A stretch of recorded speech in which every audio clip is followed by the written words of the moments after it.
राज्य महिला आयोग की अध्यक्ष ने सर्किट हाउस में सुनी जनता की समस्या। जन सुनवाई के दौरान अधिकतर मामले घरेलू हिंसा से जुड़े हुए आए सामने। राज्य महिला आयोग की अध्यक्ष ने संबंधित अधिकारियों को कार्रवाई करने के दिए सख्त निर्देश। घरेलू हिंसा, दुष्कर्म, मारपीट आदि मामलों पर बबीता चौहान ने कार्रवाई न होने पर जताई नाराजगी। जन सुनवाई के दौरान सीएमओ, पुलिस व अन्य विभागों के अधिकारी रहे मौजूद। देखिए, क्योंकि बहुत सारी आपने देखा है कि यहाँ महिलाएं आई हुई है, सारी शिकायतें, तो बहुत सारे फील्डों से शिकायतें हैं, जैसे कुछ जिसमें अगर कहा जा सकता है कि मोस्टली तो घरेलू हिंसा के ही हैं, जितने भी ज्यादा हैं उसमें तो आ रहे हैं यहाँ सब उनसे संबंधित सब जितने भी क्षेत्र है यहाँ उनके सब थानाध्यक्ष यहाँ बैठे हुए हैं हमारे साथ, सारे उनसे संबंधित सब अधिकारी बैठे हुए हैं, लेकिन सारे क्षेत्रों से हैं थोड़ी थोड़ी प्रॉब्लम जिसकी भी है, तो उन्हीं पे आपकी तरह देख रहे हैं। युक्ति का मामला आया था जिसे बना के ले गए, अभी तक युक्ति बरामद नहीं हुई है, 4 महीने से युक्ति बरामद नहीं हुई है। आपने भी पुलिस अधिकारियों से बात की है, उसमें किस तरह का निर्देश आपको मिला? देखिए, क्योंकि मेरे संज्ञान में वो अभी मामला आया है और उसमें वो अब से नहीं है, वो काफी दिनों से वो प्रकरण चल रहा है उसका कि उनकी क्या प्रॉब्लम है। तो अभी मैंने वहाँ के थानाध्यक्ष से भी बात की है, उन्होंने भी मुझे बताया और उसमें कहा है कि मैंने जो भी किसी भी तरह से अगर उनकी कहीं जानकारी में कोई कमी आ रही है या वो जो वहाँ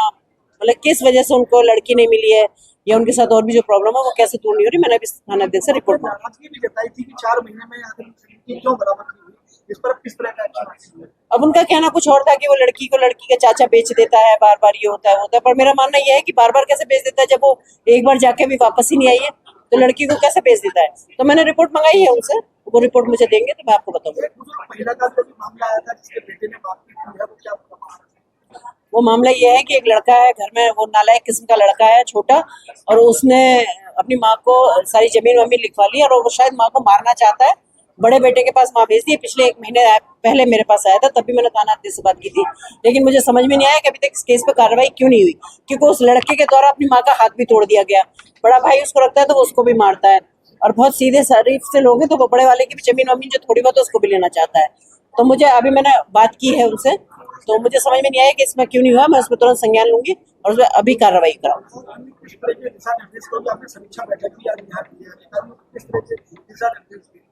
देखिए, बहुत सारे हमारे जो भी हमारे पहले महीने की जैसा भी कोई नए हमारे ऐसे चीजें हैं कि जो हमने नया लागू करना है, वो योजनाओं से संबंधित, लोगों को लाभ दिलाने से संबंधित वो चीजें होती हैं, उसके बाद में रिपोर्ट ली जाती है। तो मुझे लगता है कि पिछला जो भी था वो सारा काम हो गया। अभी जो नया काम है, जो कुछ हमारा सीएम साहब से संबंधित था, जिसमें एक तो ये अभी हमारे पास निकल के आया कि जो आकस्मिक जितनी भी घटनाएं होती हैं उनका जो मुआवजा टाइप मिलता है, तो वो लोगों को जनरली नहीं पता कि सरकार हमें कितना, जबकि मैं कहना चाहूंगी कि सरकार का हर फील्ड में हर किसी के लिए कुछ ना कुछ उसमें है थोड़ा। तो अभी बताया उन्होंने कि थाने से कि भाई अगर ये सारे बोर्ड लग जाएं सारे में, ये हमें पता चल जाए कि किस विभाग से किस व्यक्ति को हम सहायता कर सकते हैं, तो उस तरह की सहायता अगर का जानकारी लोगों को होगी या उससे विभाग से संबंधित उनके वहाँ नाम और नंबर लिख जाए फोन के, तो ये होगा कि थाने में अगर कुछ इस तरह की घटना कुछ होती है और वहां से फोन जाता है तो उससे कनेक्ट होंगे और वो वहाँ उनका भी जो उनको सुविधाएं दिला सकते हैं वो दिलाएंगे मुआवजे से संबंधित। क्योंकि कई बार ऐसा होता है कि जब घटना घट जाती है उसके बाद बहुत थोड़ी सी छोटी छोटी चीजें भी बहुत बड़ा सहारा बन जाती हैं कई बार कई लोगों को।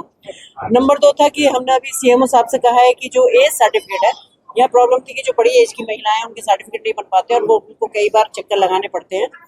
तो उनके सर्टिफिकेट का हो, तो हमें सीएमओ साहब ने कहा है, आश्वस्त किया है कि हम इसके लिए भी जहाँ से एज सर्टिफिकेट उनको मिल सकते हैं तो हम दिलवाएंगे। दूसरा था एक कि जो सबसे बड़ी समस्या है कि किसी भी हॉस्पिटल में एक पूछताछ केंद्र नहीं होता, तो वहाँ के लिए भी अभी बात हुई है उनसे, तो ये नहीं था किसी भी हॉस्पिटल में, क्योंकि बहुत बहुत दूर से मरीज आते हैं, जरूरी नहीं हर व्यक्ति पढ़ा लिखा हो और वो समझ पाए, तो इसके लिए भी काफी देर तक भटकना पड़ता है मरीजों को। तो उनसे वो बात हो गई, तो उसके लिए भी उन्होंने हाँ कहा है और कहा दिया कि भाई हम ये बोर्ड भी लगवा देंगे महिलाओं को लेके। क्या करें? हाँ, आज मेरे पास निगम से कोई आया नहीं है, क्योंकि पिंक टॉयलेट की मेरी बात हुई थी, तो उसकी जानकारी मुझे अभी नहीं मिली है कि वो क्यों नहीं आए, क्या वजह है और या कितने बन पाए या नहीं बन पाए, लेकिन जो भी होगी वो आपके सामने आएगी। और पिंक टॉयलेट तो बनने ही है, ये भी निश्चित। अभी मैं पहले बात करूं कि वो किस वजह से यहाँ नहीं आए या बन गए तो कितने, अगर वो मुझे रिपोर्ट देंगे, क्योंकि उसकी रिपोर्ट मुझे अभी तक नहीं मिली है। उसकी रिपोर्ट मिलेगी, नहीं मिली है तो उसकी वजह बताएंगे कि क्यों नहीं बन पाए, और बन गए हैं तो बहुत अच्छी बात है कि बन रहे हैं या काम चल रहा है, तो वो उसकी रिपोर्ट देंगे मुझे मिलेगी।